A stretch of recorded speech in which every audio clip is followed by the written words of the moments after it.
내 안의 빛을 깨워라. Awakening TV. 구독과 좋아요 부탁드립니다.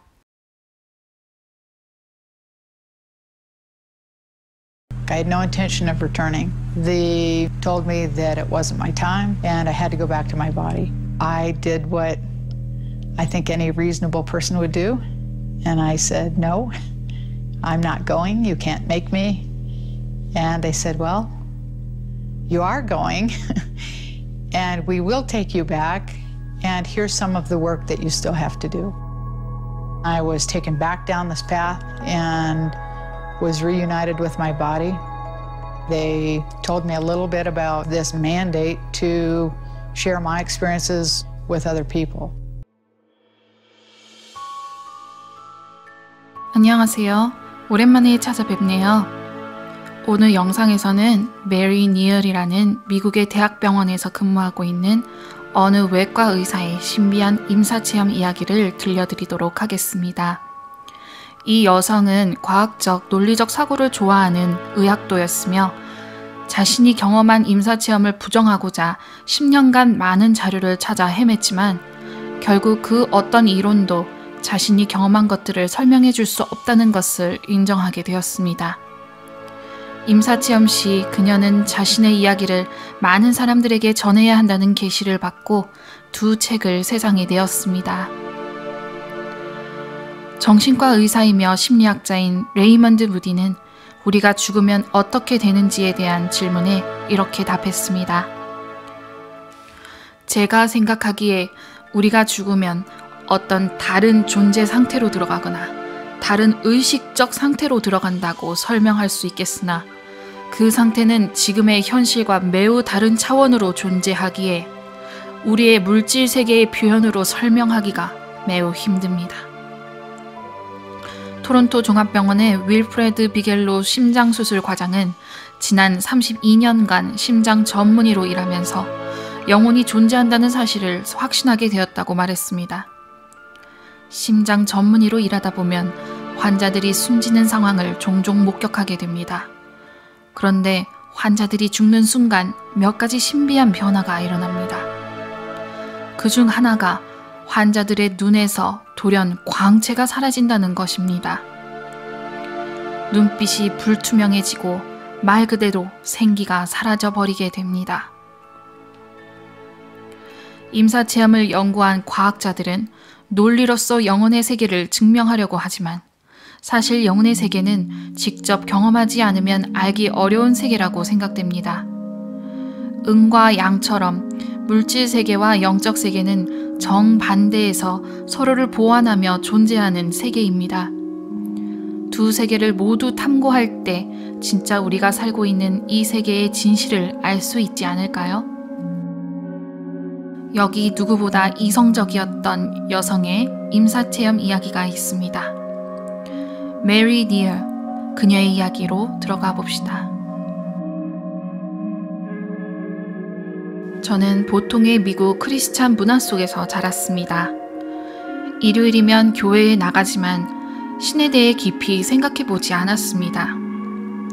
이성적이고 분석적인 사고하기를 좋아하는 저는 의과대학에 들어가게 되었습니다.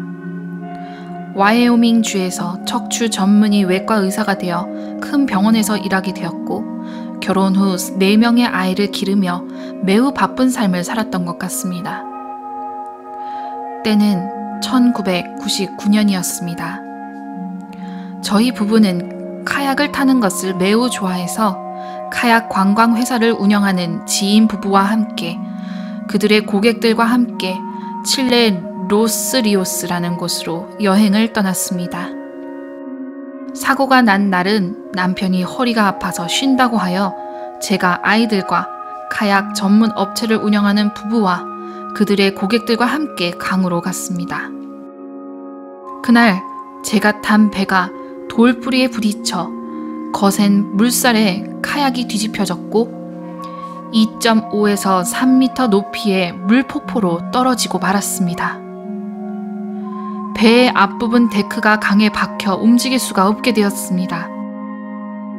배 앞부분에 두 다리가 눌렸고 저는 의사이기 때문에 제 무릎의 뼈가 부러져 방향이 틀어져 있는 것을 알 수 있었습니다.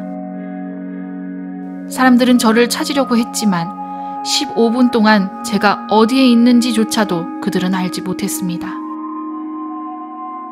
긴박한 상황 속에서도 저는 보트에서 저를 분리하려고 애썼지만 움직일 수가 없었습니다. 저는 마지막 숨을 쉬며 하느님께 기도를 했습니다. 하느님 뜻대로 하소서 라는 기도를 했습니다. 5분 정도 지난 상태여서 숨을 쉴 수도 없는 상태인데 저는 제 상황을 지켜보는 상황이 되었습니다. 보통 1에서 2분 정도만 지나면 숨을 못 쉬고 죽을 거라고 생각했지만 5분이 지난 상황이 되자 엄청난 평화가 밀려 들어왔습니다. 하나님의 존재를 느낄 수 있었고 저는 아예 다른 차원으로 넘어가 있었습니다. 저는 저의 육신을 바라보고 있었습니다. 동시에 제 영혼은 육신에서 빠져나와 빛이 보이는 곳으로 향하였습니다. 하느님의 품속에 있다는 것을 알게 되자 저는 주마등처럼 삶을 회고하기 시작했습니다. 나노초에 영원히 들어 있었습니다. 2가지였습니다. 한 순간이 곧 모든 순간이 되었습니다. 제 삶의 모든 순간들이 지나갔습니다. 저는 저의 인생의 모든 사건들에서의 아름다움을 발견할 수 있었습니다. 모든 판단은 우리가 정한 것이고 좋고 나쁘고의 구별이 없었습니다. 저에게 상처를 준 사람과 제가 상처를 준 사람들의 모든 상황이 이해가 되었고 그들이 그렇게 할 수밖에 없었던 그들의 삶을 온전히 이해하게 되었습니다. 제가 곧 그들이 되었고 그들이 곧 저라는 것을 알게 되었습니다. 그리고 오직 사랑과 연민의 감정만이 남았습니다.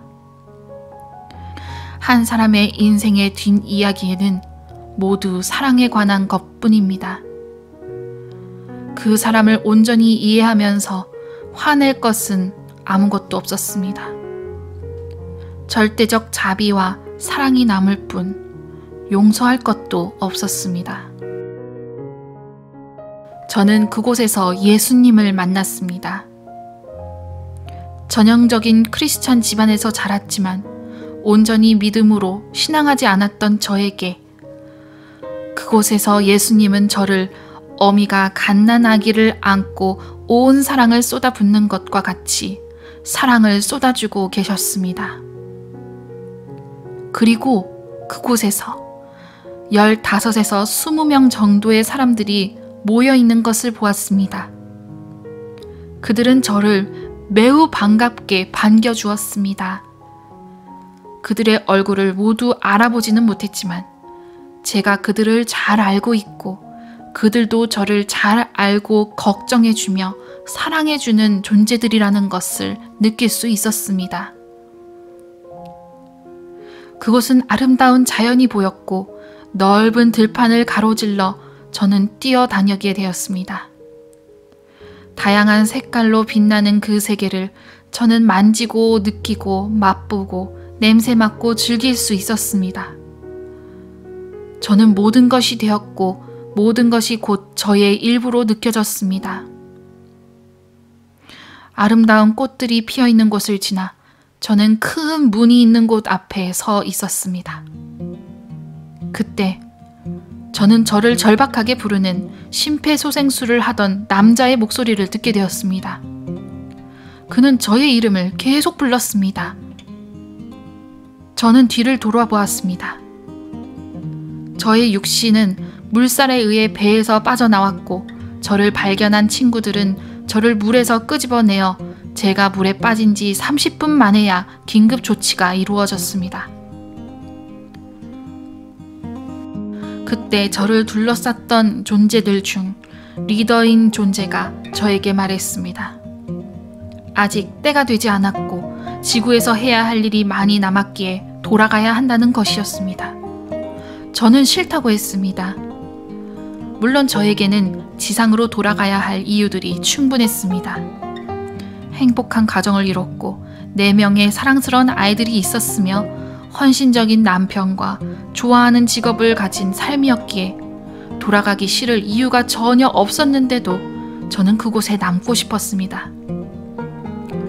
그랬더니 그는 저에게 해야 할 일 목록을 보여주며 가야 한다고 반복했죠. 그 리스트에는 믿기 힘든 일들이 기록되어 있었습니다. 하나는 제가 저의 남편의 건강을 돌봐줘야 한다는 것과 또 하나는 저의 큰아들의 이른 죽음을 맞이할 것인데 제가 해야 할 일이 있다고 했습니다. 그 당시 저의 아들은 9살이었습니다. 저는 왜 그런지 물었습니다. 그러자 답변이 돌아오길, 만약 하느님이 모두에게 정하신 계획이 있다는 걸 믿는다면 너의 아들의 아름다운 계획 또한 너는 신뢰해야 한다. 모든 것은 믿음이다. 라고 말했습니다. 저는 변호사가 아니라 의사였기에 설득당하고 좋아, 돌아갈게요 했죠. 저의 육신은 파랗고 밀랍 인형 같은 차갑고 숨을 쉬지 않은 죽은 육신 그대로였습니다. 저에게 인공호흡을 하던 청년은 저의 이름을 계속 부르며 메리, 메리, 제발 돌아와요. 제발, 메리, 한 번만 숨을 쉬어요. 라고 반복했죠. 저는 그의 목소리가 너무나 간절했기에 그 말을 무시할 수가 없었습니다. 좋아, 한번 숨을 쉬어야지 라는 생각이 들었습니다. 저는 그냥 천상의 길을 따라 걸어 돌아와 천천히 제 육신과 다시 합하였습니다. 저의 무릎이 양쪽 다 부러졌는데도 저는 전혀 아프지가 않았습니다. 그때까지도 의식의 반은 육신에, 반은 천상에 있는 것 같았습니다. 저는 기적적으로 앰뷸런스를 만났고 병원으로 갈 수 있었습니다. 그 이후 저는 미국으로 돌아와 여러 차례의 큰 수술을 받고 회복할 수 있었습니다. 저는 10년간 저에게 어떤 일이 일어났는지 되도록 많은 정보를 수집했습니다. 저는 분명 30분이나 산소 없이 숨이 멈춰 있었습니다. 뇌는 보통 15분간 산소가 공급되지 않으면 죽게 되어 있습니다. 저는 분명 강에 빠져 있었기 때문에 산소를 공급받지 못했습니다. 그런 저에게 뇌 손상이 하나도 발견되지 않았던 것입니다. 뇌와 심정지 이후의 변화에 대해 많은 연구를 살펴보았고 저는 분명 죽은 상태였다는 것을 명확하게 알게 되었습니다. 세상 대부분의 사람들은 제가 경험한 것이 진짜가 아니라고 말할 것입니다. 그러나 제가 경험한 것은 모두 진짜였습니다. 제가 영혼의 상태에서 경험한 것들을 알려야 한다는 사실을 알면서도 그러지 못한 이유는 당장 책을 쓰기에는 사실 아이들이 너무 어렸습니다. 아이들이 제가 돌아오기 싫었다는 사실을 알길 바라지 않았습니다. 또 저는 의사였기에 제가 책을 쓸 수 있다고 생각하지도 못했죠. 그러나 제가 받은 목록에는 제가 경험한 일을 알려야 한다는 것이 쓰여 있다는 걸 알고 있었습니다. 저는 그렇게 미루고 미루었던 저의 책의 원고를 10년이 지난 9월 어느 날 새벽 4시에 하나님의 음성을 듣고 깨어나 시작하게 되었습니다. 일주일간 저는 모든 것을 쏟아내듯이 술술 원고를 써내려갔습니다. 마지막으로 문서의 저장 버튼을 누른 뒤 너무도 홀가분한 마음이 들었습니다. 그리고 저의 막내 아이와 저의 원고 완성을 자축하기 위하여 아이스크림을 사러 나가려고 막 준비를 하고 있었습니다. 바로 그때 전화벨이 울렸습니다. 제 아들이 차에 치였다는 전화였습니다. 모든 것은 하나님의 계획이 있었던 것입니다. When my son was killed, I knew without any doubt that God was with him when he died. I'm pretty darn sure that he didn't feel pain. I'm pretty darn sure he didn't want to come back either. I know that I'll see him again when my own time is done. And I also have an absolute trust that there was great beauty in his life, there was beauty that has come out of his death, and that his death was a part of God's plan for my son, for our family, and really for the world as a whole. 저의 첫 번째 책이 2009년 출판되고 제 책을 누가 읽을까 했지만 저는 이를 계기로 많은 사람들에게 말할 수 있는 기회가 주어지게 되었습니다. 사람들이 제 책을 보고 큰 영감을 받았고 변화되었다는 이야기를 들으면 저 또한 큰 기쁨을 누릴 수 있게 되었습니다. 우리는 죽음을 두려워할 필요가 없습니다. 그리고 고난을 두려워 말고 기쁨 속에서 이를 맞이할 수 있어야 합니다. 행복이란 절대적 신뢰에서 시작됩니다. 신에 대한 신뢰 말이죠. 영적인 경험들은 과학으로 증명할 수 없습니다. 저도 임사체험 이후에 이것을 증명할 과학적인 자료를 찾아다녔습니다. 그러나 과학 너머에 다른 세계가 있다는 것은 사실입니다. 사실 우리가 아는 것은 매우 극히 적은 일부일 뿐입니다. 그것은 정말 현실이었습니다. 그것은 뇌가 죽으면서 일어나는 환상이 아니었습니다. 우리가 가장 두려워하는 순간이 그리 나쁜 것이 아니란 걸 저는 말해주고 싶습니다. 이 체험이 없었다면 저는 신이 필요 없다고 생각하는 유능한 과학자, 외과 의사였을 것입니다. 그러나 저는 이제 의술이 죽을 때 하느님이 일하신다 라고 말하고 싶습니다.